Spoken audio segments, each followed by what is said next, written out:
Welcome. Today we're gonna cut straight into it. We're doing a react stream. I'm excited, and our first runner up for the video here is truly evil human experiments that actually happened. So probably a bit of a gruesome one, but it's a chat history video. They're all really good. This guy makes good videos. They're always fun. So yeah, I'm gonna start right away here. Evil human experiments. Alright fellas, let's start things off a little easy. Back in the 4th century BC, Greek civilization was reaching new heights. People were getting more and more curious about the world around us and began asking really important questions. What does that do? How does that work? Should I do it? Did I leave the oven on? Dude, like I couldn't imagine like the level of curiosity they had like back in this time about like, dude, everything. Like so much in that era is just like an unknown, so I could imagine the experiments being pretty gruesome. Magnet, she called me back. Is this real life? Or is this just fish and really fried rice? Or not? All pretty valid questions for people just wishing to learn the workings of the natural world. While many focus on the mechanics of the universe, others chose to focus on the inner workings of humans themselves, and not only from a philosophical standpoint. Sometimes you just want to know what makes us tick. That's what Greek physician Herophilus wanted to find out and document in Herophilus? Who? Never mind. I didn't even. There's weird names back in this era, but Herophilus? That's weird. Do you have any hobbies? I mean, I play a lot of sports. I picked up skateboarding. I play musician. That's kind of my jam. Detail. After getting his musicians. I mean, I play music. Instruments. I play instruments. Education at the Hippocratean Medical School in Greece, Herophilus turned his bulging eyes towards the city of Alexandria, Egypt, with its big, throbbing library chock full of scrolls just begging to be read. Time to go to Egypt, he said. And so he did. Doot, doot, doot. After getting himself established and taking on a student, a young physician named Erasistratus, they got to work. Together, the two men would begin to carve out a new branch of science, anatomy. But in order to do so, anatomy early on, like finding that shit out, I know they ain't doing it the nice way. I know they just like, you know what? You're the subject today. We're cutting you apart. Like I bet like it's not like autopsy type anatomy. It's like, you know, on live patients. I assume if it's the evil human experiment, so I would guess that. You need some bodies to cut open to start slopping their guts around. And what better way to obtain fresh bodies than to use condemned criminals, captured and supplied by the Alexandrian rulers. Little Hero and Era were like kids in a candy store with a hopeful glimmer in their eyes, excited to begin their wondrous experiments. But surely the criminals put under the knife were already past their expiration date, right? Nope. Instead, Hero and Era performed live human dissections called vivisection. Yo, I'm an idiot, guys. I'm sorry. I didn't take it off full screen. That's embarrassing. Nothing happened though. You didn't miss anything visually. Vivisections to broaden their understanding of the human body. They even went as far as to perform these surgeries in full view of the public for anyone who thought it would be cool and interesting. Wow, that's both cool and interesting. That's what I'm saying. Herophilus documented their findings in extreme detail, making breakthrough discoveries of the human anatomy. In doing so, he inflicted unimaginable... I couldn't imagine they'd be like this accurate in this time. Like, I don't know. I just feel like people were stupid back then, and they like probably were a little too rough with the dissection, probably manually move some stuff around. I would doubt the accuracy of anything. Noble suffering to his subjects. Since anesthetics weren't really a thing back then, the victims felt every cut and slice, at least until they passed out from the pain or died of blood loss. Dissecting intestines, reproductive organs, eyes, or even purposefully damaging the motor nerves to inflict paralysis. It was basically a big game of, what does this button do? In the end, Hiro and Era's findings over 40 years of vivisections were revolutionary for the medical world, especially since human dissection would be outlawed shortly after their work was completed. It wouldn't be until... That's a good rule right there. You know, they're on to something with that one. You know, that honestly, I'm surprised that it was ever just like normal to do that. Like, I mean, anything's possible in this time, but like still, that's, I don't know, how like early in civilization do you have to be where like dissecting another human would just be like, oh, yep, that dude was a criminal, it makes sense. 1800 like, years... Dude, like, I don't know. Later, that performing human dissections would be a medically acceptable practice again. But, like, you know, on dead people, their work was stored in the renowned Library of Alexandria, but they were lost in the Great Fire a few hundred years later. Project 4.1 was actually a side project proposed immediately after the deployment of Castle Bravo, a high-yield thermonuclear bomb that was dropped in 1954 by the United States. Bravo was part of Operation Castle, a series of other high-yield nuclear tests with the goal of establishing superiority over the Soviet Union. The Marshall Islands, a remote Pacific group of islands, served as ground zero for the detonation of the nuclear weapons. Castle Bravo was the strongest detonation, and surprisingly produced 2.5 times the expected explosive yield, resulting in an explosive force equivalent to 15 megatons of TNT. 15 megatons? I'm gonna act like I know how much that is, but that just sounds like a fuck ton. I swear, I think I watched another video on just nukes on stream, and I have no memory of what a big nuke is. I mean, in perspective with like how big they're getting, like, it's hard to tell. To put that into perspective, that is 1,000 times the explosive force of the nuclear bomb dropped on Hiroshima, Japan in the final days of World War II. Like, That's goddamn. crazy. To make matters worse, the Marshall Islands were occupied with citizens. So US officials were kind of like, sir, shouldn't we get those people out of the... Bless you. Thanks, sir. Allergies have been bothering me all day. Must... They just nuked them? How do I not know about this? And they just fucking nuked people. What? The radiation, right? No, but seriously, are we gonna get those people out of the radiation zone?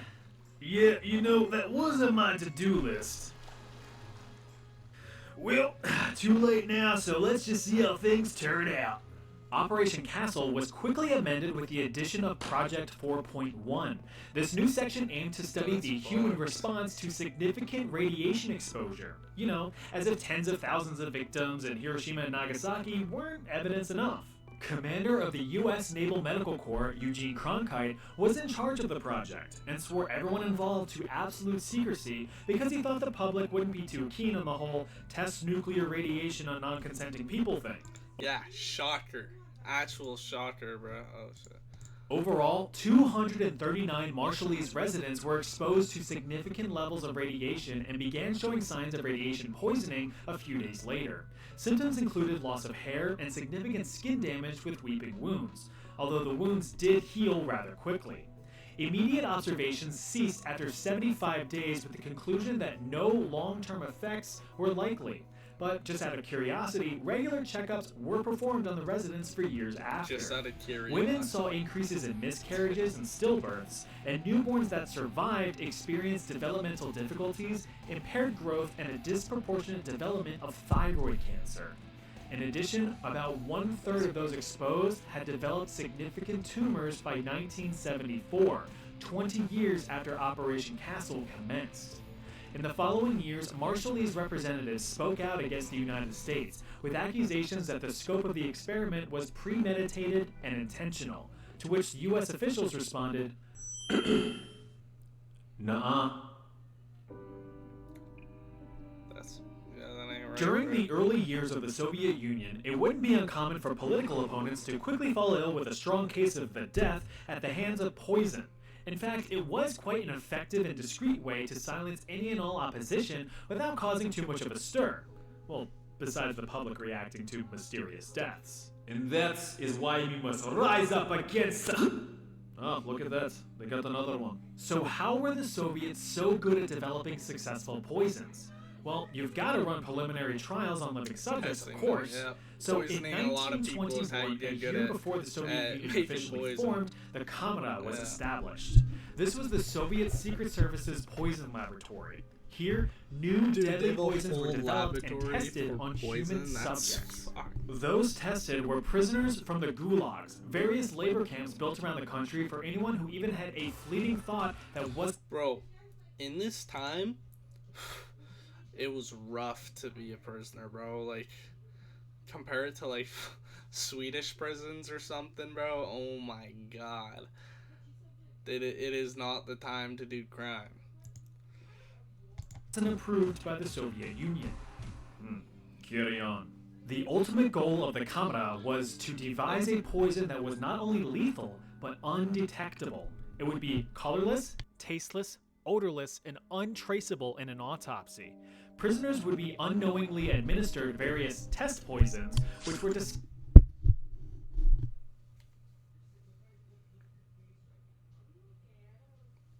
Gang. This whole fucking time, my audio probably sounded like shit.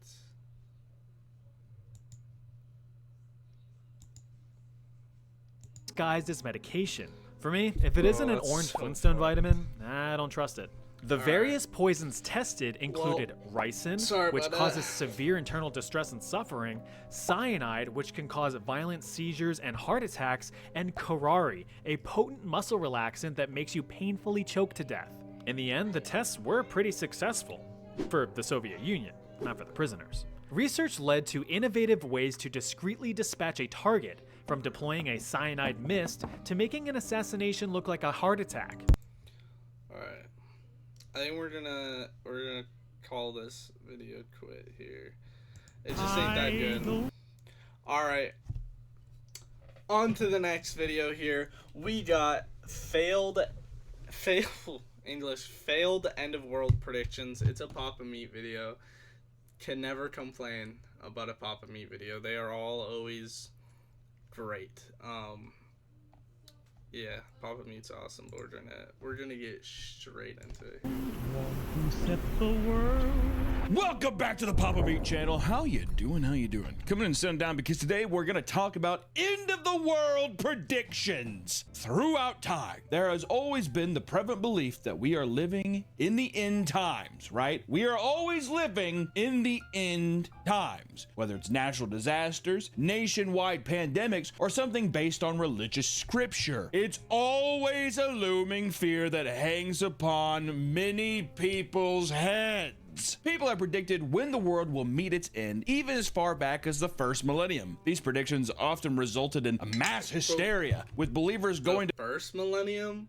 I mean, I believe that, but like, yeah, no, actually, that makes sense. Great lengths to prepare themselves physically and emotionally for their final day. The most recent iteration of this endlessly recurring phenomenon can be found on TikTok, taking shape in a specific community known as Christian Talk.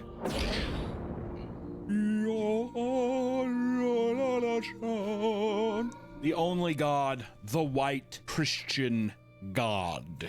Jesus, blonde hair, blonde mullet, blue eyes, flip-flops, and a Dale Earnhardt tattoo. The Intimidator.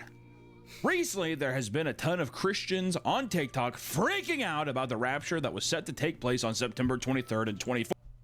I haven't seen this like at all. Have any of you guys? Because I'm in the dark on what he's talking about here.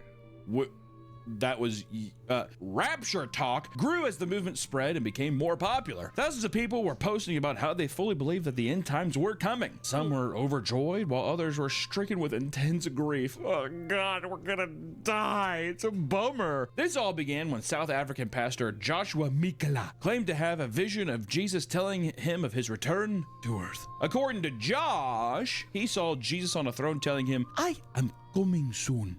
I am coming soon."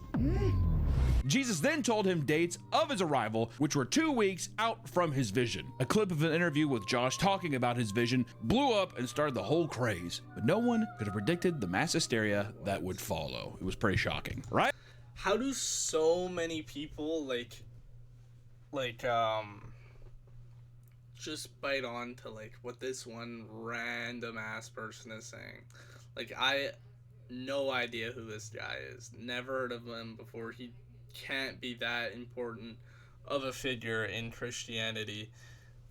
Yet when this happened, it started a whole thing on TikTok. That's kind of crazy. Get out of the gate. And of course, it's on like a podcast. That's why it blew up on TikTok. To post videos of themselves preparing their houses for the people left behind. If you're seeing this and you're still here, I'm so sorry that you didn't make it. At least you're here getting to do all the sins that you wanted to do and be naughty with your fellow sinners. I don't know. Maybe you can make the best out of it. But yeah, goodbye. Yeah, if anybody's here after the rapture, because my ass is going up, I got a jacuzzi back there. Bro, imagine how they're feeling after this, like posting again. It's like, yeah, sorry about that. Yeah, it didn't happen. Feel free to use it, bozo. One woman stocked up on candles and Bibles, as well as leaving behind laminated note cards of scriptures for the sinners who she believed would enter her home. Probably fornicate with each other, because what else are they going to do with hell on earth? It's true. No rules. Like Jesus said, I am going to come in 2 weeks, and I'm going to take all of the sinners and leave them. Do you think he meant the other come? Yeah, what if that was the thing? What if Joshua was right and he was like, hey, by the way, Joshua, I'm going to come in 2 weeks. I cannot wait for that day. Jesus, what? Whoa! Other believers began quitting their jobs, selling their cars, and rumors spread that some people were even selling their homes. Quitting your job? No way. Dude, that's like, I was just trying to imagine what those like TikTok responses were feeling like after this didn't happen. Quitting your job? Fuck. Dude, like, that's how confident they are. According to one user, that's what's crazy to me, is how confident they are in this, that they're quitting their jobs, dude. That's crazy. Online, her psychiatrist permanently closed her practice because she fully believed that the rapture was coming. A psychiatrist. She completely abandoned her patients and began posting TikToks about her excitement for the end times. Her patients were left in disbelief and shared her videos showing how insane she looked for abandoning her decade-long practice and for posting about TikToks online. Wow. Well, that's the thing. If it's just going to happen, you got a 2-week heads up. Take a 2 weeks vacation. See if it... No. I'm closing it down. It's the principal, Nick. Because she's like, it doesn't matter. We're free. She's letting them know, too. She's making a statement, right? She's standing behind. She's staying on business. Listen, you should go on the tallest building. You should yourself. Jump off it up. No fly. Yeah. Again, not even going on vacation. Like, instantly electing to, like, quit your job, sell your car, drop your patients. Like, not even like they're so confident that they're not even like doing something that's just as easy, that has at least job security in case you're wrong. That's crazy to me. splat on ground. Like, what are they doing on that day and it doesn't happen? Like, dude, but around the end of the day or whatever, I wouldn't even be getting nervous. I'd be crashing out. That's crazy. Hey, we just want to thank today's sponsor real quick, Star Ford. And look, who wants to price that? So expecting to be left on Earth, people began to give away all their money to random strangers. Smart, smart, smart. An Uber driver posted about how they were picking up a couple after church who were crying hysterically. And they get in my car and, they're weeping. And so I'm like, hey, is everything okay? They were like, yeah, the Lord is coming back. Jesus is coming back tomorrow. And I was like, wait, like tomorrow? They were like, yeah, I think it's like between the 23rd and the 24th. I was like, okay. They said they believed the rapture was coming the next day and wanted to bless their driver with the remaining money since they wouldn't need it. Oh, dude, that is a blessing in disguise. God was just like, you got it, dude. There's your tip, you know what I mean? So before they got out of the car, they handed their driver a huge roll of cash containing various dollar bills and coins from around the world. So it's like a bundle full of cash. Now, keep in mind, in this bundle, there's even coins in it because it was like in this like cup thingy or whatever. So there's even like euros, and I see some Canadian money in here. So there's dollars, there's hundreds, there's 20s, there's fives. Like there's all the denominations inside of this. So I have yet to count it up. So I'm going to count it up and come back. Hold on. After counting it up, it totaled to over $1,900. They also said that they were getting together in their neighborhood to discuss giving away their homes and more of their money. He's like, could you give me your address? Tell me the time for that. I would love to know the exact time and place for that. Hold on, Jesus is giving me another message. You should open up your garage door and let this man live in the basement, free of charge. Okay, Jesus, all right, you're coming home with us. Who knows? Jesus works in mysterious ways. I was gonna say, this sounds, okay, here's the thing. I think Jesus was pulling a prank. I think he... Haha, Joshua, knock knock, he's met Jesus. I was kidding the whole time. Practical joke on Joshua, but here's the thing I didn't joke about Joshua. There he's come all over my feet and my legs, like I said that would happen 2 weeks ago. Oh, Jesus, you're gone done pulled the prank on me. Not even Africa. Dude, what? All right. What is popping me on about right now? Received a $300 tip from a woman who was overly generous for the same reason. Their co-worker also received a $777 from the same woman, but after the rapture failed to happen, she came back demanding the money be returned to her. That's not very Christ-like, lady. Not every Christian believed in this, as many were trying to tell the others that this is literally stated in the Bible that only God knows when the rapture is coming. Yeah, but Jesus told Joshua, Joshua, it's me, Jesus again. I'm being for real this time. Oh, Jesus, I am not listening to you. Jesus, I cannot listen anymore. The people are mad. I feel like I had like a really good like African thing going at the beginning and then it slipped away. Others pointed out that people have been predicting the rapture since the 1800s and would always try and convince people to worry about the next upcoming final day, right? This one's not just... All those failed attempts and they're still trying to predict this. Like, that's crazy. Worry about the next one. However, the 23rd and 24th came and went. Nobody was called up for the pearly gates and everyone went about their day as usual. Some who believed the hoax claimed that they got the date wrong. They said it was actually next year or a few years down the road or maybe a couple more years after that. And some questioned their faith. And the pastor who made the initial prediction went live and apologized for everything. Oh, God. Why did I do that? It was not even Jesus who called to me. It was my mom. Can a brother make a mistake? Well, let's go back in time and take a look at other historic examples like the predictions proposed by William Miller. It looks a little haunting. William, if he said anything to me, I'd be like, okay, William, the world's gonna end tomorrow, face. Thank you, William. William was a clergyman that had become obsessed with the Bible after returning from fighting in the Battle of Plattsburgh in 1814. Just want to show maybe a picture of it. No, show some footage. Yeah. So it appears a lot of these are going to have to do with the Bible, which I think adds up. I hope they're not all the same. Shows footage of the Battle of Plattsburgh in 1814 when cameras were definitely around. Crazy stuff. He found himself particularly fascinated with the concept of Christ's return, aka he had PTSD and he might have been a schizophrenic. After seeing people die, you know what's kind of wild? Jesus coming back, right guys? Okay, William. He became responsible for creating the Protestant religion movement known as Millerism, aka the followers of the belief that the second coming of Christ would occur sometime between March 21st, 1843 and March 21st, 1844. God, in that realm, right? His movement became popular, amassing an estimated 100,000 followers that were convinced that the world was nearing its end. They were strong in their beliefs despite being ridiculed and harassed by their peers. Which, dude, for those 3 decades, you must have been living so tall. See, like, having like a religion like this, it is crazy, but what's even crazier is having a religion like so random and it like not being popular. So you're like, you're not doing it because people agree with you, or it's like a upper and rising things. Like, most people disagree with this and they still are in these situations where they feel so strongly that it's true based off of this Keep one it guy. counting, boys. That's crazy. Oh, you guys don't know what the fuck you're talking about.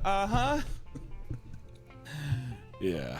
This is like a common theme with all of these. They get it wrong. They're like, no, wait, it's the other date. Because you're delusional. Because they believe it, and then they're like, oh, it was probably a mix-up. You put your whole belief system in that. It's really quite sad, Nick. During one event, William was egged by an audience member during one of his speeches, and I bet that sent him over the edge. In the span of just a few years, people prepared for this event by selling most of their belongings and turning their backs on their responsibilities. By March 21st, 1844, nothing had happened. The date would be moved to April 18th, only for it to fail once more. The last date proposed by William was October 22nd. On the day of, tons of people still believed in William. They put on their white ascension robes and climbed to the highest places available to them to await the second coming. Not only did this prove to be fruitless, but it led to a period known as the Great Disappointment, where people wept endlessly over their hopes being shattered, alongside a wave of mockery from people asking, why haven't you? Now that dude Miller, his career has to be cooked then. Like, he rode that out while he could, and now he's cooked. Like, literally based, like, naming it the Great Disappointment. First off, as soon as if William came in, if William the dog came in trying to eat his own face and handing out white robes, I'd be like, no, you gotta get out of this motherfucker. Why? Robes are fancy. Robes are cool, but if it's in religious context, your robes are not cool. Yeah, we're just gonna put on these robes and go to the mountain. I'd be like, might have picked the wrong batch, is what I'd say. What if you, what about jackets? Like sick, like club jackets? If they were club jackets, or even just a nice suit, you want to get dolled up to go to heaven? Why not? Robes, really? William Miller's popularity dwindled significantly, but he held firm to the belief that the second coming was approaching until he died in 1849. Maybe that's what he was. Maybe he was predicting his own death. Might have been. I don't know. The more that we learn about space, the more terrifying the unknown becomes, right? Very Lovecraftian. Since we've started studying the stars, one of the biggest threats to our planet has been stray asteroids that could potentially hit Earth, which actually f***ing up sometimes. Can't even think about it. There was one that they said, like, one asteroid's gonna pass by Earth, and they're like, but when it passes by in 30 years, it's supposed to come back and hit us. I think they disproved it. Here's my thing. If an asteroid's coming, don't tell me. I would rather just not know. What benefit you gained of being like, hey guys, seriously? Yeah. If you knew an asteroid was coming to Earth and it was gonna end all of our lives, would you want to know? And if you did want to know, would you want to know when? Because me personally, I think I wouldn't want to know. But even if I did want to know, like, whether that's happening or not, I also don't... man, I don't know if I wouldn't want to know either. If I knew that it was happening and I just didn't know when, that might even scare me more. Just like, oh, my life can end at any... But see, that's almost like not a bad thing, because it's like adds a lot of stress and anxiety to your life, but also like the appreciation for your life, knowing that the world is gonna end, I feel like would change a lot of people. But I think I would rather just not know in general. Oh, in movies and shit, in movies they do that to build conflict for the movie. But what would happen is, like, Elon and all those guys, they'd be like, I don't know, I'm just gonna try this spaceship out, and they'd leave and never come back. As soon as that starts happening, well, Mark Zuckerberg's building like he built like a giant bunker in Hawaii. Yeah, he said, well, It's not Doomsday Bunker. It's just. That's funny too. They're like, so what's up with the Doomsday Bunker? He's like, it's not really a Doomsday Bunker. It's just you could live there for 700 years if you wanted to. It's man cave. I mean, it's like more of a man cave, and you're like, huh? Anyways, in 1910, many believed a nearby comet would end humanity. Halley's Comet. Remember that one? Mark, give me the Zuck, bro. That's hideous. I mean, that picture is visible so from Earth. funny, bro. The one of it, I'm not even gonna do the face, but the like. Here, one sec. Let me. What is it called?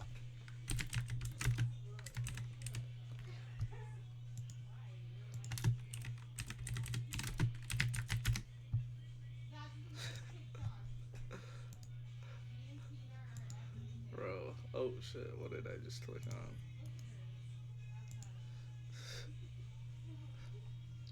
This one, bro.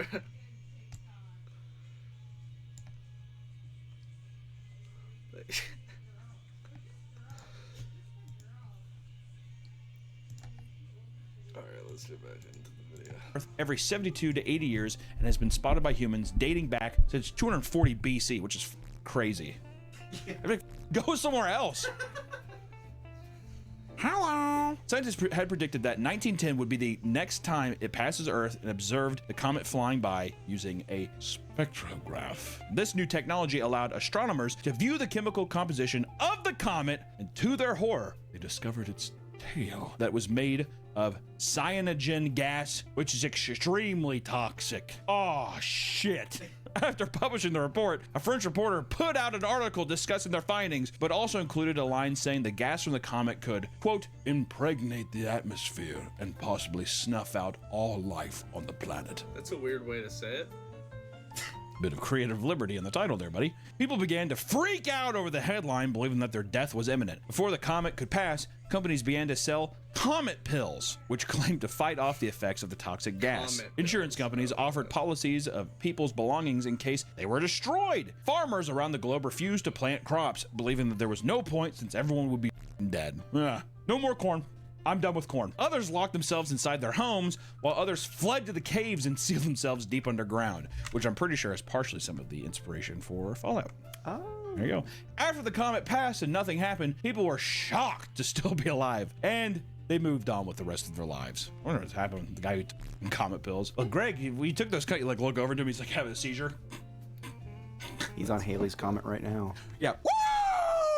In 1993, former sociology professor Hon Ming Chen had created a Taiwanese cult named God Salvation Church. It had also referred to itself as Chen Dao, or True Way, as well as God Saves the Earth Flying Saucer Foundation. I like that one the most.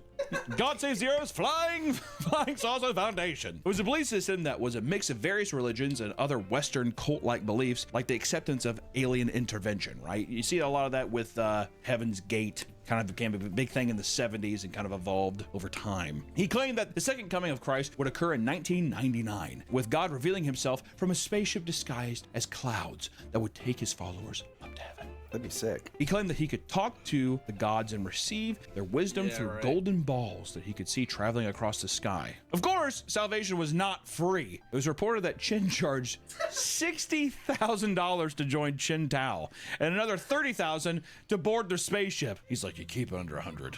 They won't be suspicious. Mind games. Exactly. It's all here. He convinced 140 dedicated members to sell all their belongings and move to California in 1995 after changing his mind about where the historic event would. There is actually so many cults and religions out there. Like, so many, like, more than you can keep track of. One second. I'm gonna Google if there's, like, a rough estimate of how many cults and religions there are.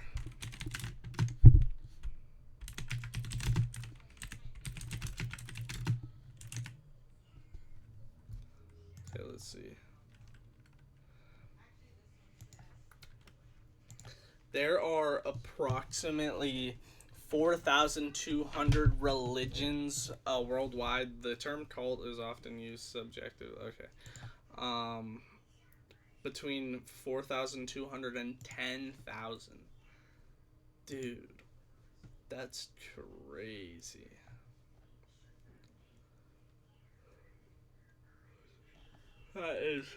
That's a lot, bro.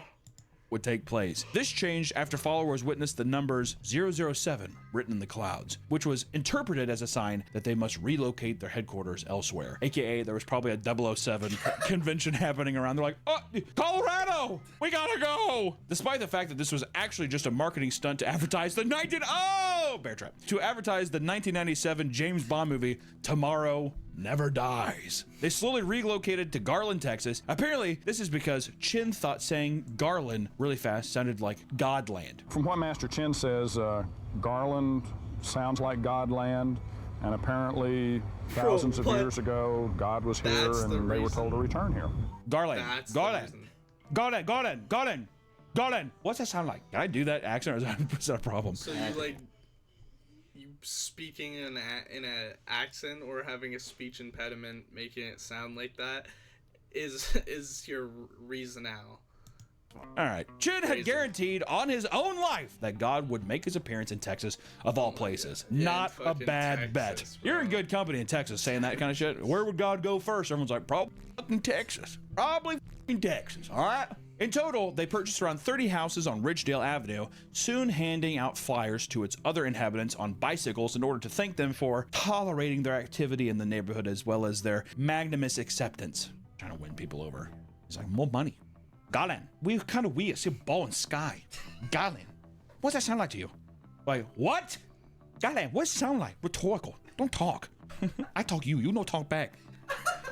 They would wear all white outfits and cowboy hats. Awesome. That is so sick. Confusing the neighborhood as to why they suddenly become the headquarters of a strange cult. Some claim they were friendly and that their beliefs were simply amusing to them. AKA, they're like, look, they look funny. What do you guys happen? Be alien.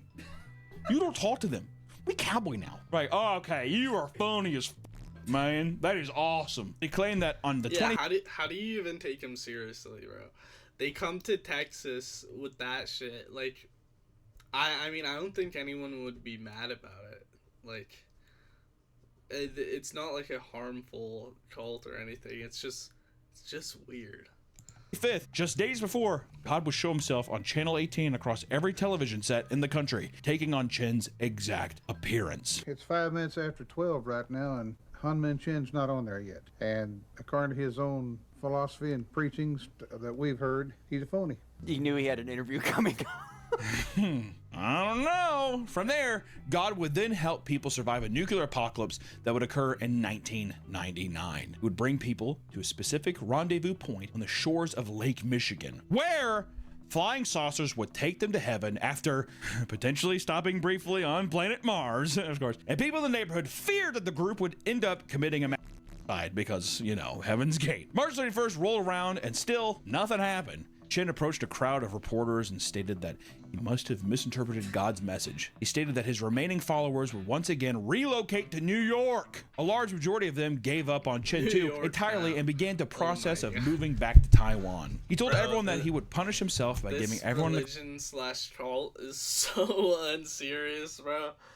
After all that, they just relocate to New York. Crowd the next 10 minutes to either crucify or stone him to death, which nobody took him up on. From there, Chin Tao's numbers were severely reduced, and the group faded into obscurity by the early 2000s. Who even knows? He might even still be out there. I hope they crucified him.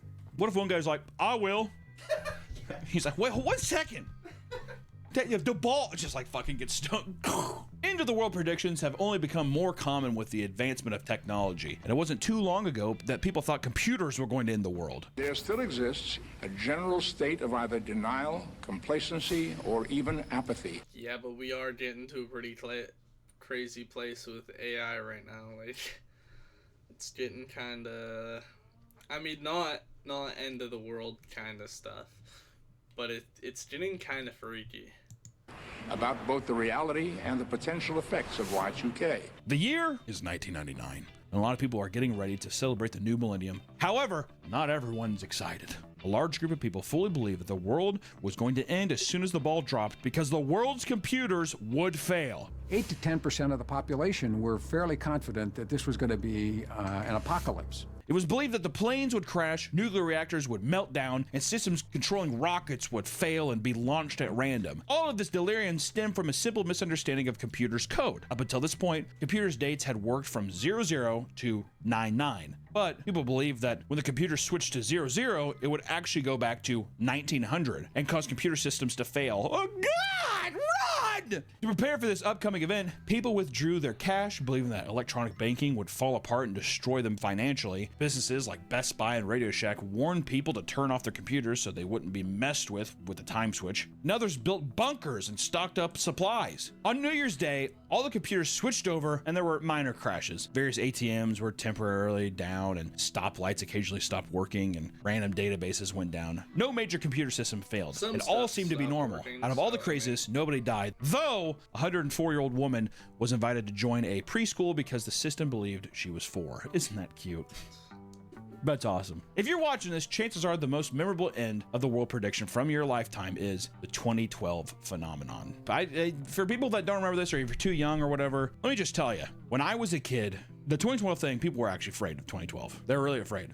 My grandma, who has now passed, was like, we were watching the History Channel. She used to chain smoke cigarettes. We'd be watching like the History Channel. Of course, the History Channel had nothing to do with history. It was like aliens and shit. And she's chain smoking cigarettes, and then we were watching this 2012 thing, and she was getting me like horrified. And I was like watching it. I'm like, oh my God, is this real? I'm like, this is like how many? This is like 10 years from now, whatever. And she was like, when that year comes around, we should all stay together, and we should just get together and make sure that we're with family. And I was like, what a haunting thing to say.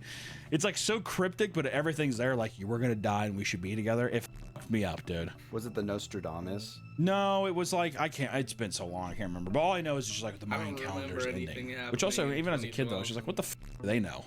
And she was like, well, the Mayans. I'm like, who cares about the Mayans? The fuck, maybe they ran out of stone.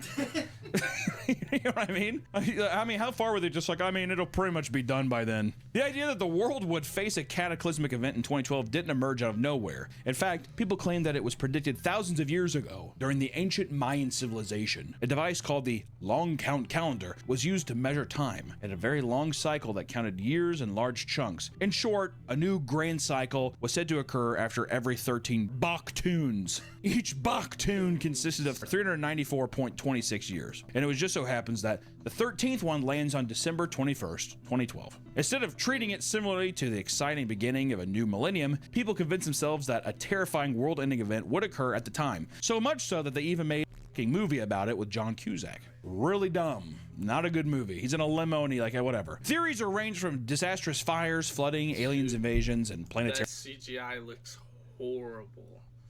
Collisions and mass extinction. Some kids growing up around believers of this impending disaster admitted to developing serious fear and anxiety problems in their older years to their parents' endless paranoia. It was f***ed up. If you have the worst thing you can do is tell your kid I'm really afraid.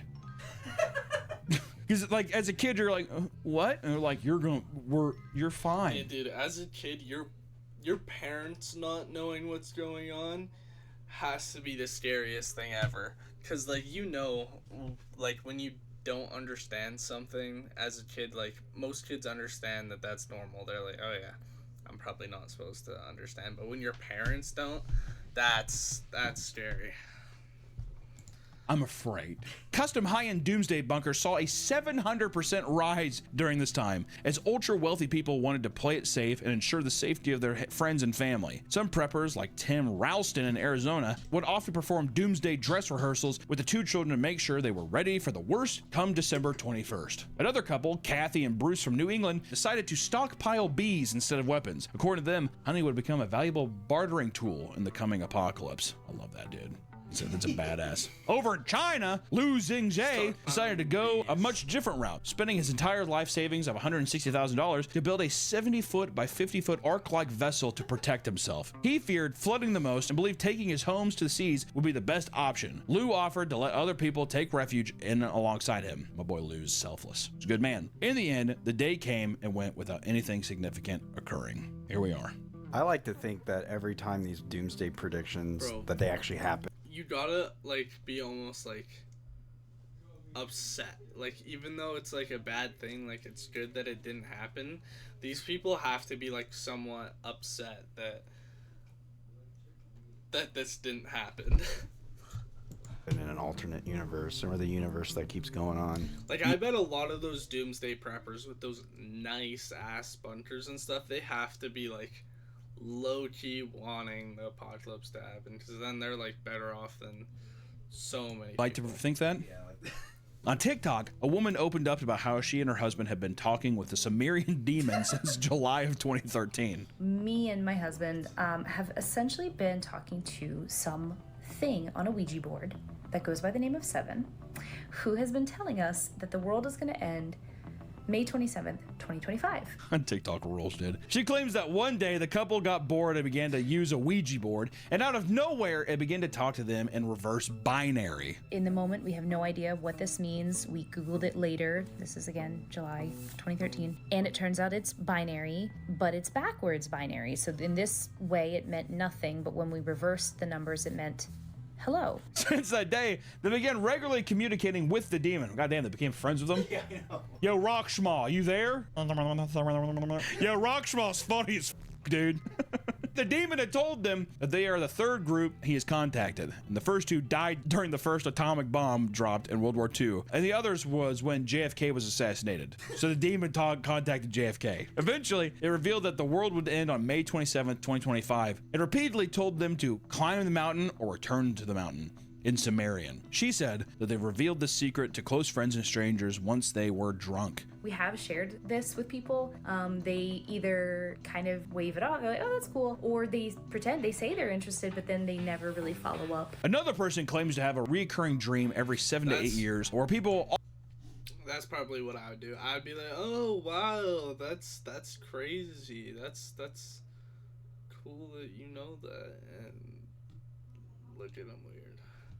All around the world gather to watch as the moon turns completely black. Like the eclipse? Mm-hmm. Yeah. Not long after, large groups of alien ships fly out from behind it and start terrorizing Earth. People flee and pray as they try to survive. Eventually, the night sky is empty and blown apart. The person fully believes this is coming soon and that there have been warning signs all along. Yo, Roxas, stop that shit, bro. I'm gonna pee. A lot of people claim to have aliens in their dreams. Like one person who claimed to see a biblically accurate alien enslave the Earth. Okay, first off, a biblically accurate alien. Got it. In their dream, a giant orange orb hovers over the Earth, which is pulsating with plasma energy. It doesn't have eyes or any facial features, but everyone on Earth felt like they were being watched. He described the being as God and explained that he knew without a doubt that the end of the world was imminent. The dream ended with the alien keeping people captive inside of a structure-like shopping mall and also abducting people and putting them into a giant orange orb. Sounds like he just wants to go to Orange Julius at the mall. Doesn't it? And I was super thirsty when I woke up. Rockshaw, stay away from me, man. Nobody truly knows when the world's gonna end, and that's probably a good thing. There are scientists out there who have listed numerous ways in which the Earth could end, right? Whether it's soon or within the next 1,000 years, but so far, every single prediction has been dead wrong. The next time you hear about some crazy world-ending event, that means we gotta stop. We gotta stop trying to make these predictions, because guess what? We're always wrong. Okay, we are, I think, gonna move on to the tier list. 1 second. Sorry. We are gonna, we're doing a tier list on rappers in 2025. Bear with me. There's a lot of, there's this section for unsure, don't know. I kind of skimmed through this a little bit. There's a lot of rappers I have never heard of, like Absol and Action Bronson. Zero idea who those people are. There's more, I assume, but yeah. I'm gonna hop straight into it. Should I go in the order it's already set here? I think that's the move here. Okay, but I need to use the washroom. So 30 seconds. 30 seconds. I won't be more than 30 seconds.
welcome me back here.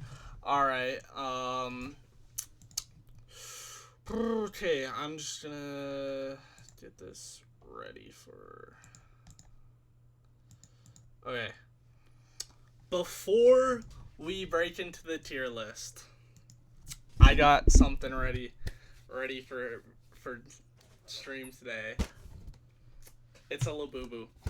Now listen, I have not always been a fan of Labubu since they've become a thing. But I had to get one, you know. They're overpriced. They're literal like keychains that are just gassed up in prices. But I'm gonna open one up on stream. So there's a tab thingy. I already broke it. Okay, I should back up for this so y'all can see me. You know. Okay, I broke the tab, so I'm just gonna have to manually tear it. Something in the bottom. There's a Labubu, like, I don't know if that's a sticker. I don't know. This is what the bag looks like. It's I don't know anything. Now, I'm gonna open it. I'm gonna take it out, and I'm gonna close my eyes. Okay. Alright, I can feel it. Okay. Damn, he's ugly. No, I'm kidding. Okay, this is what I need to check which one it is. Dude, these things are fucking creepy. Okay, let's see what one we got. We got the soy milk one. There's 6 normal ones you can get and one like mystery one. I just got I'm pretty sure that's the soy milk. Dude. This is what the hype's about. A freaking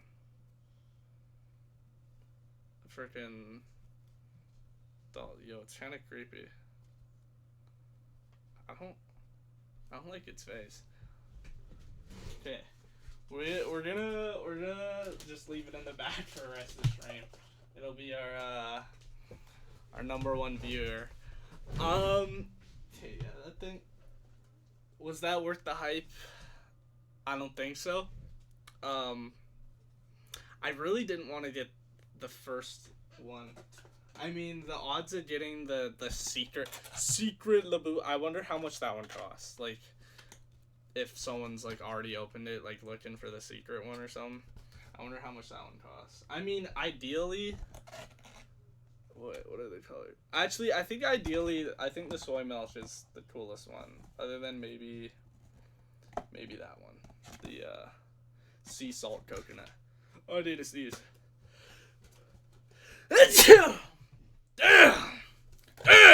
Alright. Labubu has been Labubu'd. Let's move straight back into the what this video is supposed to be. Anyways, okay. We're gonna start off with 21 Savage. Just move in order. Okay, but first I gotta check out what these tiers are. The best in the game, GOAT. Very talented, nearly flawless, but not top tier. Good but not great, might be somewhat inconsistent, occasionally good. Always lacks in their quality, but still isn't trash, and unsure. Okay, 21 Savage. I feel like good but not great is a safe bet on 21 Savage. Like, now, but what does this go off of? Does this go off of how good their songs are, or how good they are as a rapper? Because I think that's extremely gonna affect how it is, because there are some really good artists that aren't the best at rapping. I'm gonna go on overall how they are as an artist. For 21 Savage, I'm gonna go good but not great, because some of his music is cheeks, but I always fucked with 21 Savage. Now 6ix9ine. We don't really have to think about this one. He's trash. If you say anything but he's trash, bro, what are you listening to? Like, he's just, bro, his music quality is like Coworker music quality. It's so bad. Black. Now I haven't listened to that much, like at all really. So I'm gonna go with that. Same with ASAP. Was that Ferg or Ferga? Don't listen to him. So I'm just gonna leave it there, cause I don't really have an opinion on them. ASAP Rocky.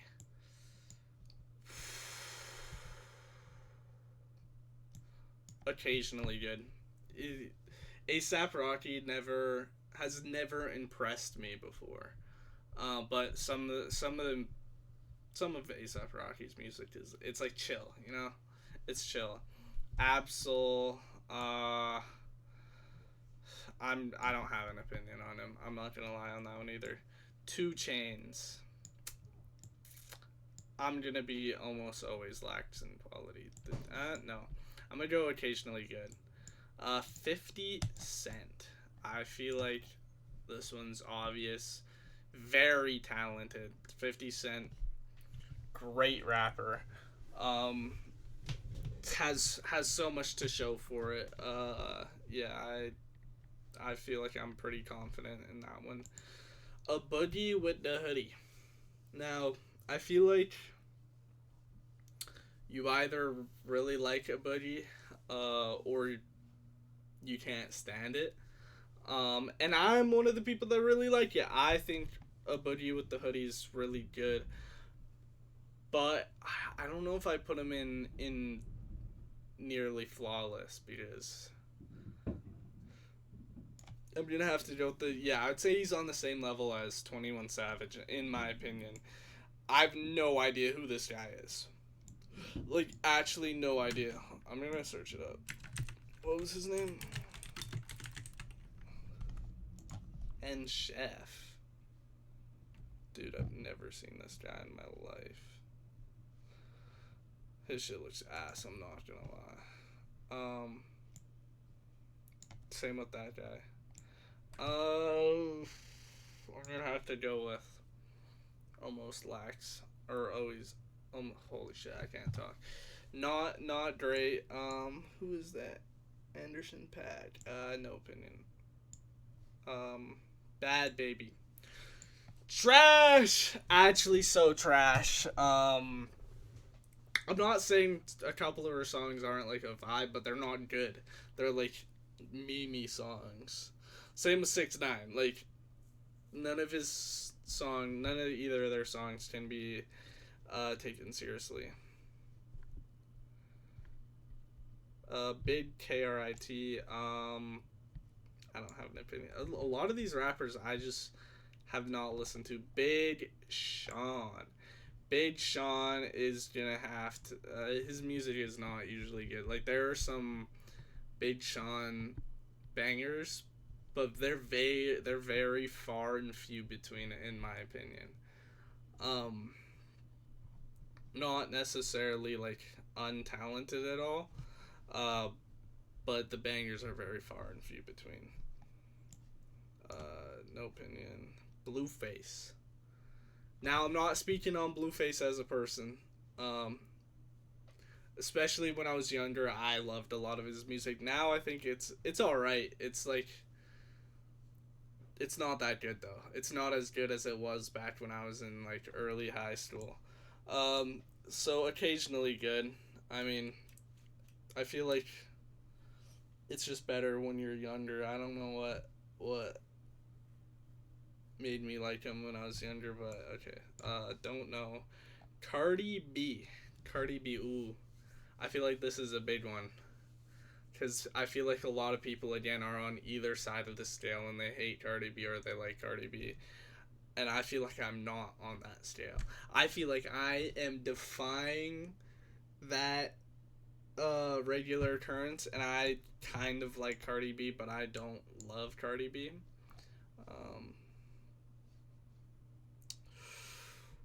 So I'm just looking at like what we're gonna have. I feel like shit. Oh my god, I thought I just lost it. Yeah, see Drake and Kendrick Lamar I have to save for last. I 100% have to save for last, you know? Okay, let's continue. Chance the Rapper. Oh man, Chance the Rapper fell off, bro. Dude, I feel like going below, I feel like putting Chance the Rapper below Blueface is fucked up. Okay, I might have to rework putting Chance the Rapper below 2 Chainz, Blueface, A$AP Rocky. I think we have to, and putting Big Sean down here. No, I think Big Sean goes up, A$AP Rocky and 2 Chainz stay on here, but Blueface is barely hanging on to this tier. I should have just did like ABC. I mean, not ABC, SABC. But I mean, it works. Chief Keef. I love me a good Chief Keef song, like Love Sosa. One of my favorite songs, just like all time.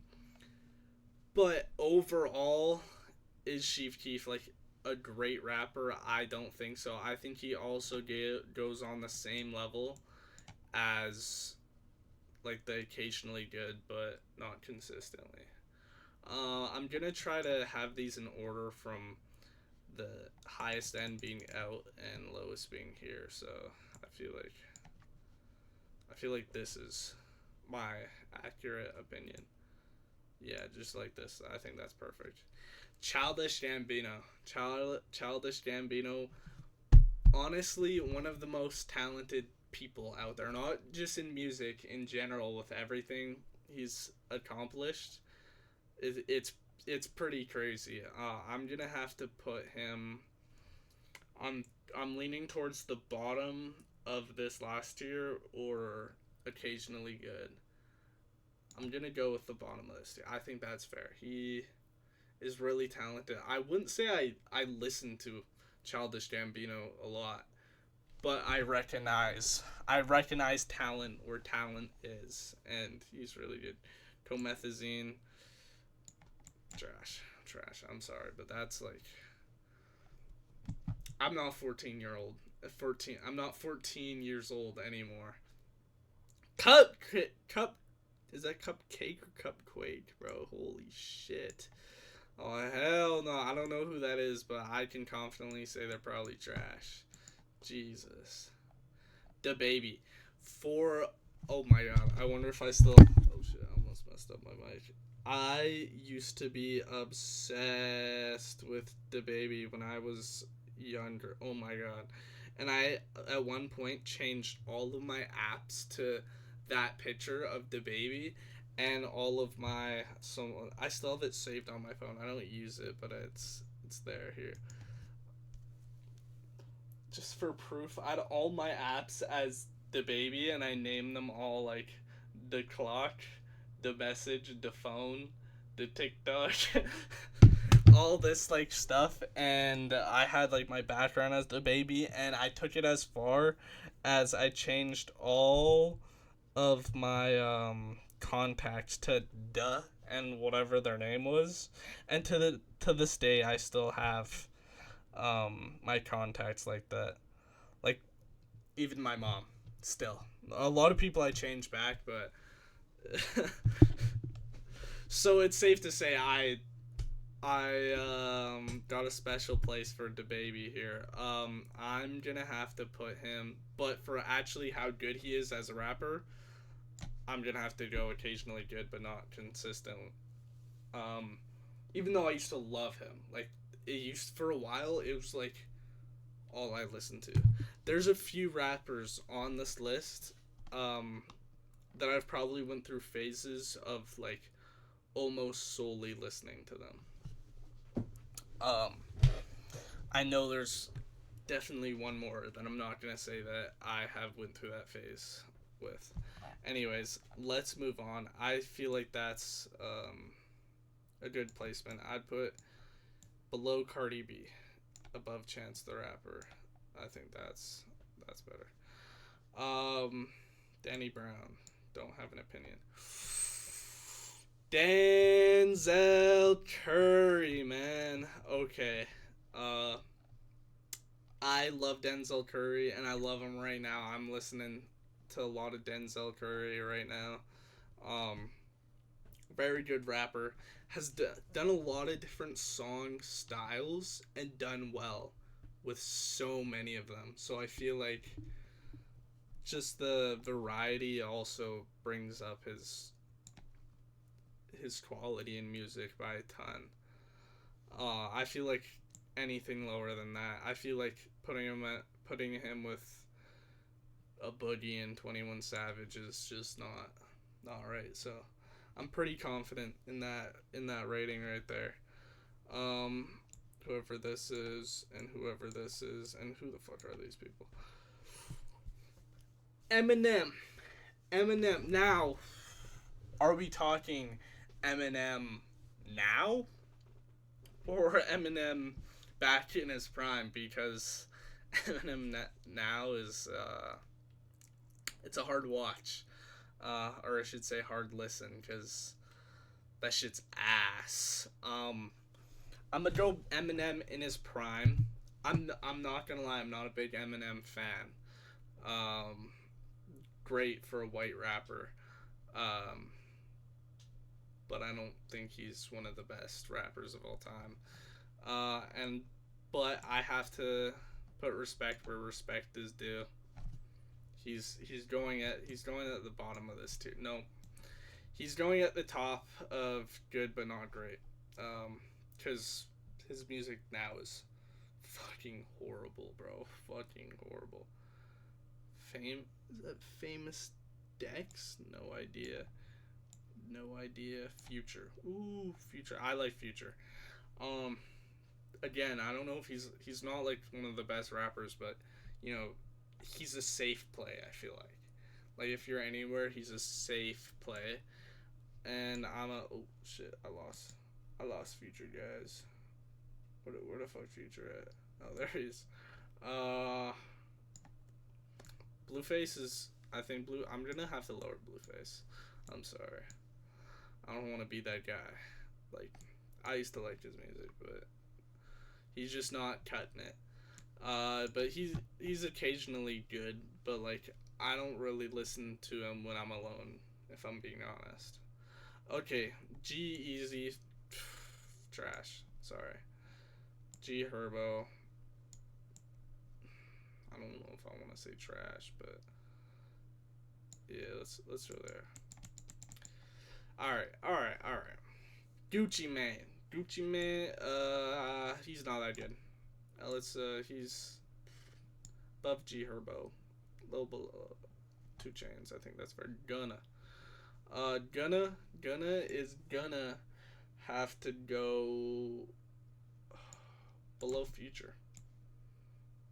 But no, oh fuck, I have Chief Keef here. Yeah, at the top here, above Blueface, but still. Oh man, no, I can't. No, he's better than that. Okay, I don't know who that is. Ice Cube. I like Ice Cube. He's old and washed up now. I actually recently, I shouldn't say recently. Someone's calling me. Sorry. Recently, man, I just said recently again. It was like a year ago. I went to an Ice Cube concert. I didn't really enjoy it. Like, his music was good, but it was so loud, louder than any other concert I've experienced in my life. And they played like gunshot noises right at the start that were like ear piercing, and it ruined my hearing for the whole night. And it was at the very start. That ruined it for me, but that's not speaking on him as a music artist. Hey, this isn't me writing his acting. He's I know he's not a great actor either, but he's an alright actor. I'm gonna have to go occasionally good. I'm gonna put him, yeah. Again, older rapper, but at his time, he's really at that high tier. Okay. Haven't listened enough to J. Cole. Now, J. Cole is, I don't really listen to much J. Cole. Just out of his music isn't my favorite, but he is definitely probably the best lyricist there is in the rap game right now. Maybe not the best, but definitely at least one of them. But I would say, no, I think he probably is. Don't quote me on that one, because I can't say I always listen to him, but he is very talented. Sorry, 1 second.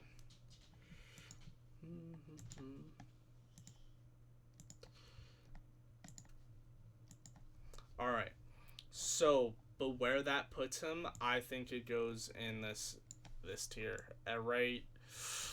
Is he better than 50 Cent, though? Is he better than 50 Cent? I don't know if I can say he is.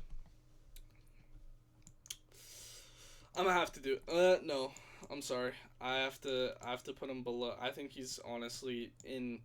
I like Denzel Curry more, but I feel like overall J. Cole might be. No, I'm sorry. I'm not going that high. So far our best up has been 50 Cent. Which is doing his time well here. But we're gonna keep Jaden Smith, bro. Counting him as a rapper is crazy. He's trash at the bottom of trash. Oh yeah, let me organize the trash a little better. There we go. Yeah, J-Rock. Let me go. I don't know. I haven't listened to enough. Jay-Z.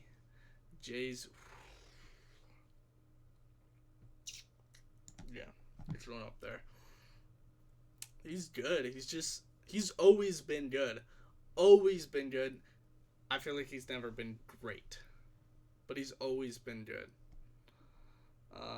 JID, no idea. Joey Badass. Who are these people, bro? Like, actually.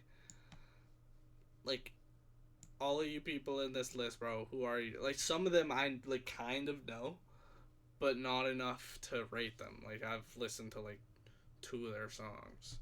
Juice WRLD. Juice WRLD, wow. This one's a hard one to rate, I feel like. I stopped, like, I didn't listen to a ton of Juice WRLD because it's like, the depressing stuff is not my style, and I found a lot of that in his music, but his lyrics, like, his lyricism and his writing, very, very talented. So I think I'm gonna have to put him at the top of this here. No, below Eminem. Below Eminem. Okay, there we go. Kanye West. Kanye. Okay. Kanye, we're again not ranking these people as people, ranking them on their rapping. And you know Kanye has had some absolute fucking bangers. We're gonna put him at the bottom of good but not great. Yeah, also, but there we go. That's nah, I like that. Again, I haven't listened to enough Kid Cudi. Killer Mike, I don't even know who that is. Kodak Black, but when you see me, I'm white. Dude, Kodak Black is fucking weird these days. And his music is not that good either. I think most Kodak Black music kind of sucks. I don't want to be mean. I mean, I'm ranking people. I'm putting people on a tier list. What am I talking about? But it's just not the best. So I feel like that's a fair ranking. Kyle. Now, I told you that there was someone else on this list that I had an obsession with, and this was the first music artist that I ever was like a super fan of. Like, for multiple years throughout elementary school and the start of high school, all I listened to was Kyle. And yes, I Spy was one of my favorite songs. That's how I got to know Kyle. But then I started listening to him hard. And Kyle has a special place in my heart. Honestly, I don't really listen to his music anymore. It's very nostalgic for me because of how much of a fan of Kyle I was. And I do really love his music. I recently saw a freestyle of his on like a podcast type of thing, and it was really good. But his music these days aren't the best. Bro peaked on I Spy so hard. I'm going to have to go just below DaBaby right here. Yeah. Oh, wait. I just realized that these rankings are kind of not the right way. Point is, you guys know that this means the best. Okay. Lil B, I don't know who that is. Lil Baby. Lil Baby's always, again, safe play. I always like Lil Baby music. But I won't say he's that talented as a rapper. He's really not that talented as a rapper. I'm gonna have to go below Kyle here. Yeah, I think that's fair. This rank is getting pretty flooded. Lil Dicky, I'm not gonna say trash. His music's stupid though, but he's decent. But most of the music is like lacks in the quality, so I'd say that's fair. Lil Peep, I have a strong feeling about this one, and I know this is probably gonna be one of my most controversial takes. I fucking hate Lil Peep so much. Oh, another one, Lil Pump. Fucking hate Lil Pump, bruh. Both of these, okay, he's going at the bottom of trash though. Lil Peep will go at the top of trash. I guess. I hate Lil Peep. His music sucks. I don't know who that is. Lil Uzi Vert. Throughout high school, I loved Lil Uzi Vert. How long am I streaming? Probably for another hour here. Do you have Instagram? Not connected to this channel. I have a personal Instagram. Alright, so Lil Uzi Vert. He's definitely in this tier, but where? I like him more than Future, I think. No, Chance the Rapper has to go down below Future. Yeah, there we go. No, below Chief Keef. Yeah, there we go. That's looking more right. Lil Wayne, a safe play again. But not like the best. Like, the music's never that good. I'm gonna put him just above Gunna. Right there, yeah. I mean, there's been some Lil Wayne bangers, but not these days, man. Lil Xan, trash. Below fucking Jaden Smith, bro. Below Jaden Smith. Lil Yachty. I'm gonna put him exactly with Kyle. I think they were very good together. No, I think he's above Kyle, actually, in just like his success compared to Kyle's. And yeah, I feel like that's fair. Logic. I'm not a big Logic fan. I'll put him above Lil Dicky, below Kodak Black. I feel like that's another one that's gonna ruffle some feathers, but it's just not my kind of music. Yeah. Mac Miller. I don't really like Mac Miller either, but I know he is talented, so I'm a put him with Logic.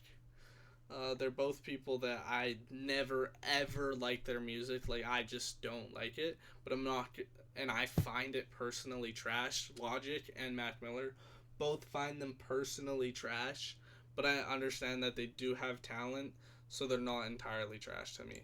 Machine Gun Kelly is fucking trash. Below fucking... Okay, why is Lil Peep up here? He needs to go down. Yeah. There we go. Macklemore, bro. Nobody listens to Macklemore, I'm not gonna lie. Okay, don't know who that is. Meek Mill. I like Meek Mill. I enjoy a lot of his music, but I feel like he's just like a casual feature more than like a talented rapper. So I'm gonna put him with Lil Wayne. Just below him. The Migos overall. They're gonna go just below Cardi B there. Because the Migos together, I feel like they're good. Didn't I already write this guy? Oh, wait. Yeah, that's in my NAS. I don't know. Nicki Minaj. I love Nicki Minaj. She's been so good for so long, too. She's going above... Whoa. No, she's going below J. Cole. And very talented, nearly flawless. I love Nicki Minaj, bro. She's up there. Don't know who that is. Offset. Yeah, I'm gonna put him below Gunna. I feel like I don't even really need to explain that one too much. Playboi Carti. Now, I like Playboi Carti. I enjoy his music. It's a little intense, and I'm not one of those like diehard Playboi Carti fans that kind of freak me out. I just like Playboi Carti. And with that being said, he's not the most talented rapper. He's not at all. He's not near that, but I do really like his music, and I'm gonna have to put him in this category above Chief Keef. I'm gonna say above Future, below, yeah, right there. Yeah, I think that's oh no, I'm gonna put him at the top. Yeah, just like that. I think that's perfect. All right. Post Malone. Post Malone is great. Post Malone is going at the top here. I know that it appears that this is the top and this isn't, but that's just how I did it. Okay. It don't matter. Princess Nokia. Anyways, I don't know who that is. Dude, Post Malone, my friend, one of my friends in grade 8 loved Post Malone, and his grandma also loved Post Malone, and they were always listening to it, and I found it so amusing how like his grandma was obsessed with Post Malone. She was so chill though. Pusha T, I don't know. Quavo's going right with Lil Wayne.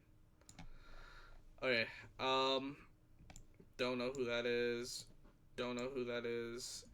Rich the Kid, I know who that is. Don't listen to it.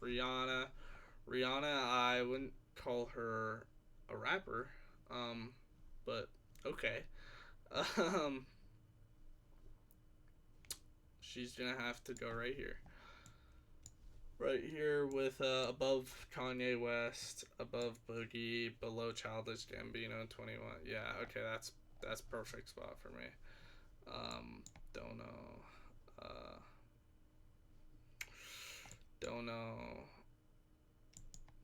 Shaq West is not that good.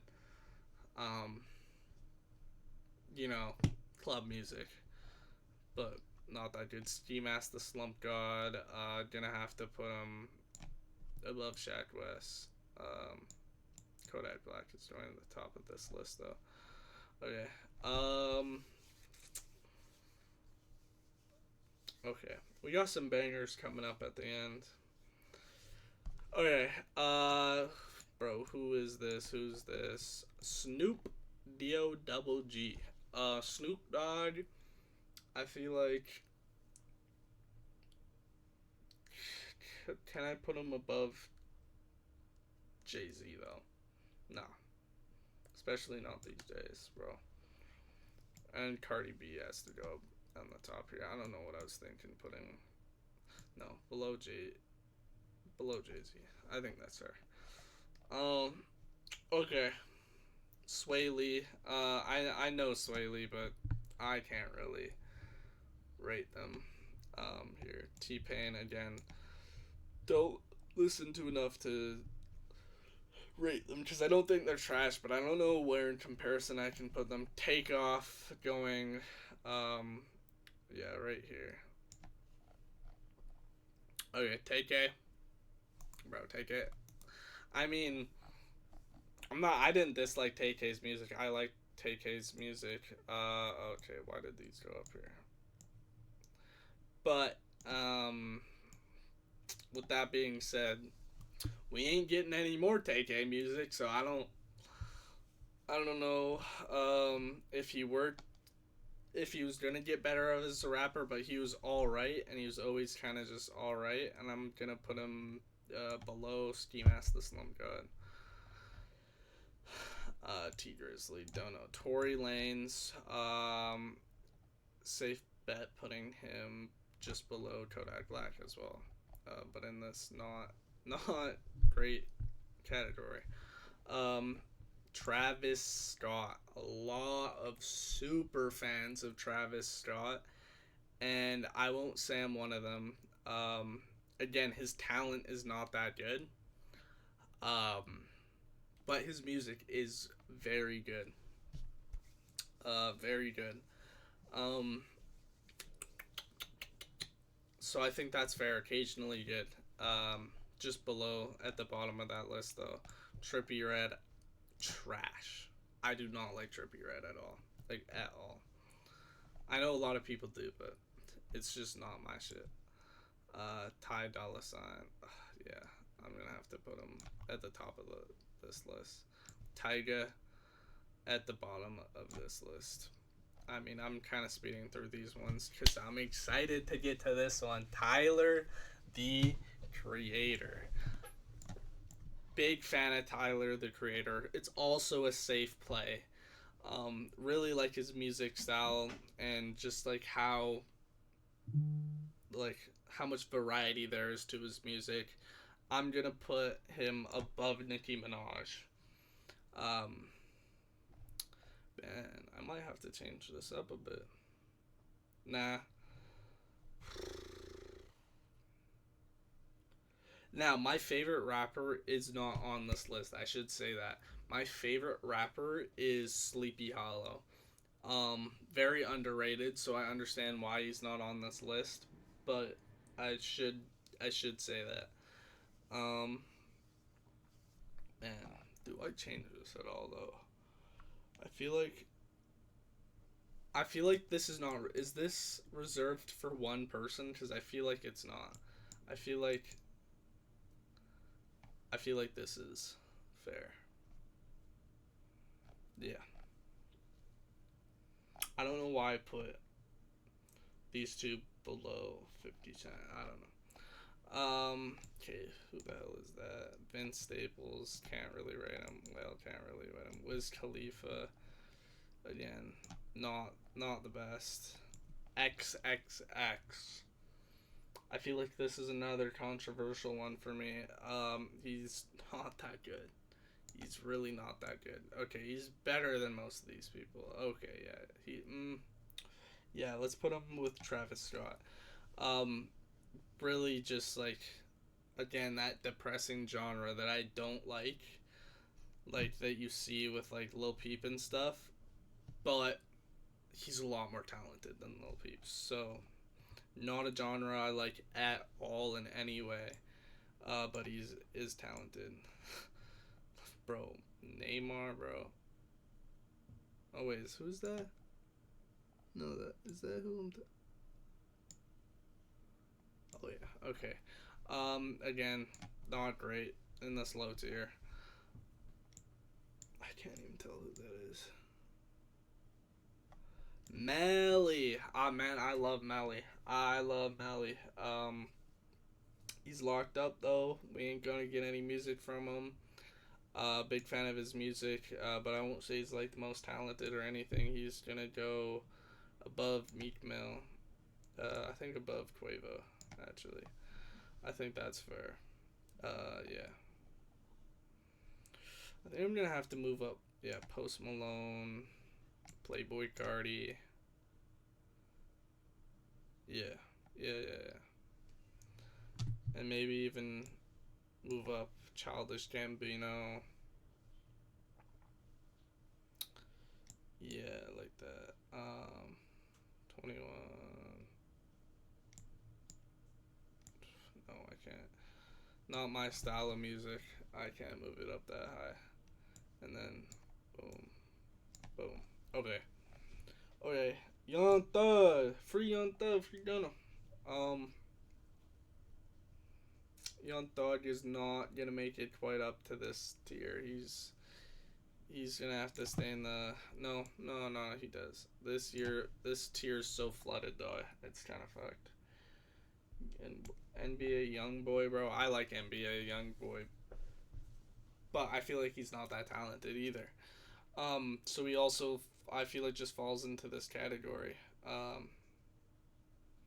Also, I'm moving Cardi B and Jay-Z up. I can deal with that. There we go. Yeah, that's right. Okay. Lil Mosey, bro. Lil Mosey's trash.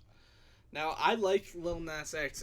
It's a little weird music, but it's always a vibe. Every time I hear Lil Nas X, I don't, like, want to be enjoying it.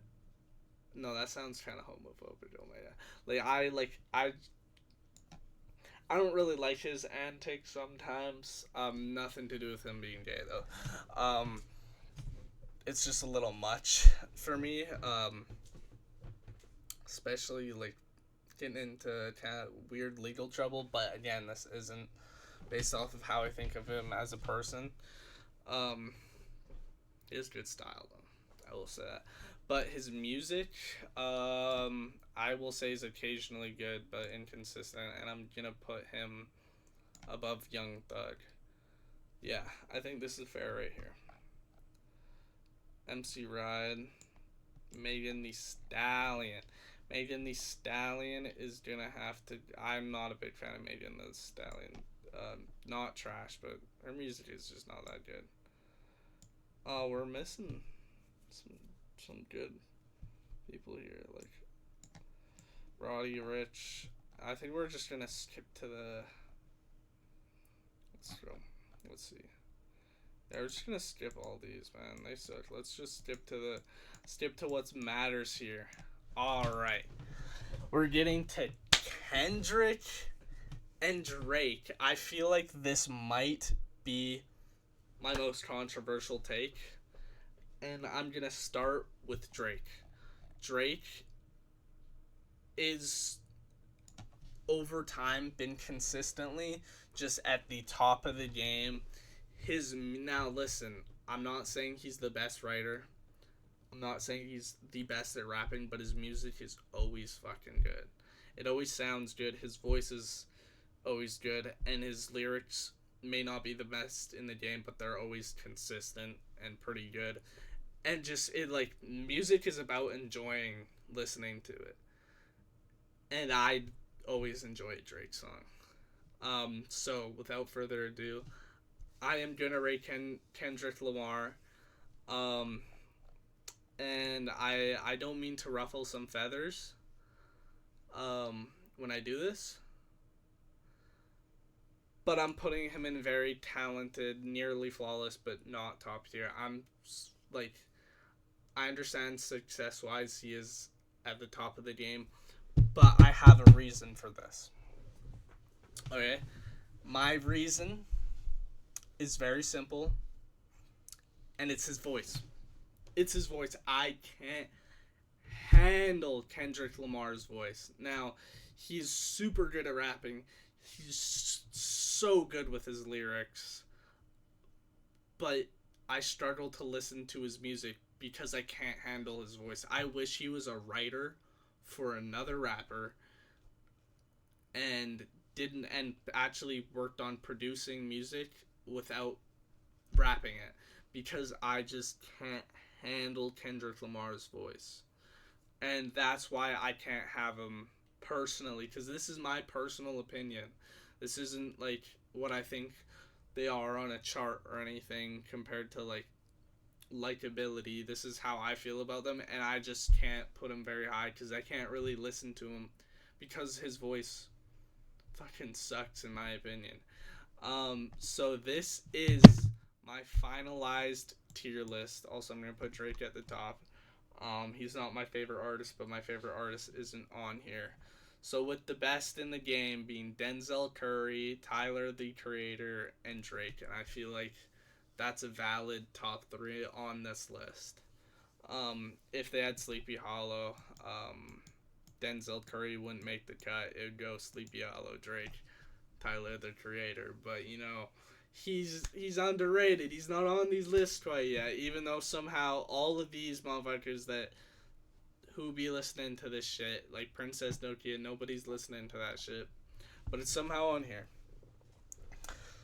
So we're gonna move on here, and we are gonna move on to this video. The wanted man catches on fire, runs from the cops anyways. Yeah, sounds like a great idea. All right, let's get straight into it. I don't feel good. 44 kick on code 3, got one at gunpoint. He just sprayed me with lighter fluid. Get on the ground! 44 kick on taser deployed. Start fire. He is on fire. A welfare check in Kittitas County, Washington turns heated when a man douses a detective in lighter fluid and nearly sets him ablaze. Yeah, he's on fire. How you get in that situation, man? But the tables turn when a spark ignites the suspect before he makes a daring escape. Richie, do not drive! The following is based on official police records, and the footage has never been... How do you decide to keep going? Like, you know you're cooked. Like, you're on fucking fire. Like, even if you somehow got away, bro. You're burning in there. That's crazy. Seen before until now. Please note that all persons charged with a crime are presumed innocent unless and until proven guilty in a court of law.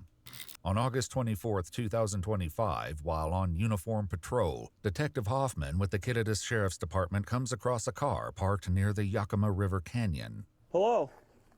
Hey, I'm Detective Hoffman, the Sheriff's Office. There's only I have a camera going. Just saw you parked here and I want to make sure everything's okay. Oh, yeah, I'm just, it's all right to park here, isn't it? Yeah. All right, I was off the road. Yeah, no, you're okay. I've honestly come over. I haven't been drinking nothing. Nope. I don't drink alcohol. I'm not here saying you're doing nothing wrong. I've come across people who need medical attention. I've come across people getting into fights with each other. I was just resting. Okay. So this is just like a casual checkup, bro. Wasn't even getting like pulled over for like something. I just want to out of gas, and I'm kind of trying to. Well, do you mind if I grab your name from you? Richie. Richie? He probably has a warrant. Is your legal name Richard? No, it's Richie. It is Richie? Is that with a Y or an IE? IE. Richie, what's your last name? Davis. If you need anything, give us a call. I'm working a little bit later tonight up in this area, all right? I'm just sitting here. Sometimes we get some characters that roam these roads and like to screw with people, so if that starts happening, give us a call. No, not you. I'm afraid someone's going to do it to you. No, I don't do that. Okay. All right, well, you don't need any help or nothing like that? No. All right, man. Well, be safe, okay? All right. After running his information, however, Detective Hoffman learns that 56-year-old Richie Allen Davis has a revoked driver's license and 3 active warrants, including a DUI in Chelan County, failure to appear for third-degree malicious mischief in Union Gap, and fourth-degree assault in Spokane. He's also a convicted felon, most recently for robbery and reckless burning in the first degree. Hey, Richie, just me again. Hey, do you have any weapons in here at all? No. No? Do you know you have a warrant out of Chelan County? Well, you got it. There's a couple other warrants, but they won't take on those. So I'm calling about Chelan County. 48, can you do me a favor and step out of the car for me? When Richie begins reaching under the seat, the detective takes a cautious step backwards, only to realize he's just grabbing his shoes. But even after putting them on, Richie makes no move to exit the car. What's going on, Richie? Come on, what are you Richie, thinking about? Come on. What's that? I don't feel good. What's going on? I don't feel good. Bro, I wouldn't be... I feel like I'd already be sketched out. I mean, you're a cop, though. Like, I feel like this guy's better at picking up body language than I am, but, like...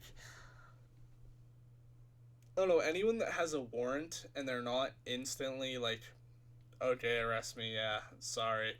I'd be concerned that they're gonna try to escape. If, like, the second that you tell someone they have a warrant and they're not just abiding, that I'd be concerned. What are you feeling? What's not feeling good right now, Richie? What's that? I don't feel good right now. What do you mean? How can I help? What's going on, brother? You keep saying you don't feel good. I don't know what that means. What doesn't feel good? Is it your heart, your lungs, your head, your stomach? Richie gives no response and simply takes a drink from what appears to be a water jug before returning it to the floorboard. Moments later, a few soft clicks can be heard before Richie does the unthinkable. Can you talk to me a little bit, Richie? What's that? Holy shit. That escalated fucking fast. 44, can I come? Code 3, got one at gunpoint. He just sprayed me with lighter fluid. Richie, you're under arrest! Put your hands up now! Put your hands up, Richie! What the fuck? Get on the ground! Get on the ground! 44 kick on taser deployed. Start fire. He is on fire. Richie, do not drive! The fire is extinguished. He's in his vehicle. 4513, the subject in his vehicle, fire extinguished, 143. Oh, that's fucking crazy. 44 kick on. We are southbound on 821. Speeds are 35. When an attempt at a pit maneuver fails to stop him, Richie once again takes to the road, driving toward oncoming traffic. After hearing reports over the radio, Washington State Patrol and the Ellensburg Police Department join the pursuit.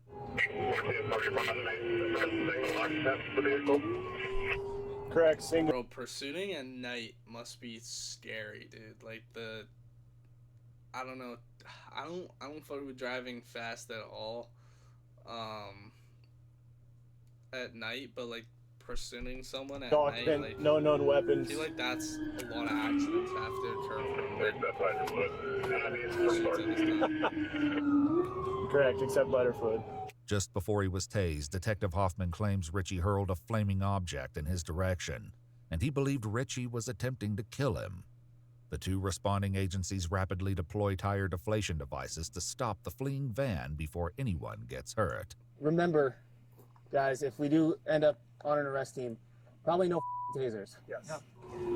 44 kickoff, good spike, good spike. After hitting the spikes, Richie's vehicle slows down long enough for a Kittitas deputy to perform another pit maneuver, this time successfully.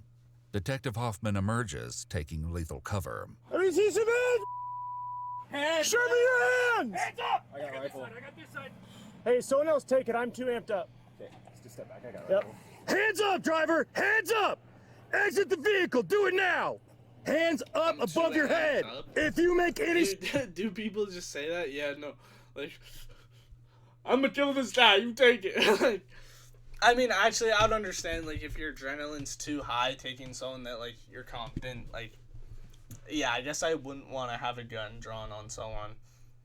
Or not necessarily drawn, but I wouldn't want to be the closest person if I'm, like, pumped with adrenaline. So I guess that's... Sudden moves! You will be shot! Do you understand? Keep walking him out. Keep going back, driver. Keep going back. Walking out. Walk him out in the middle of the road. Keep going this way. Keep going this Middle way. of the road. Keep going. Middle of the Okay, road. now back up to us. Back up to us. Stop. Go down to your knees. Lie on your belly. Arms out like an airplane. Put your hands behind your back, Richie, right now.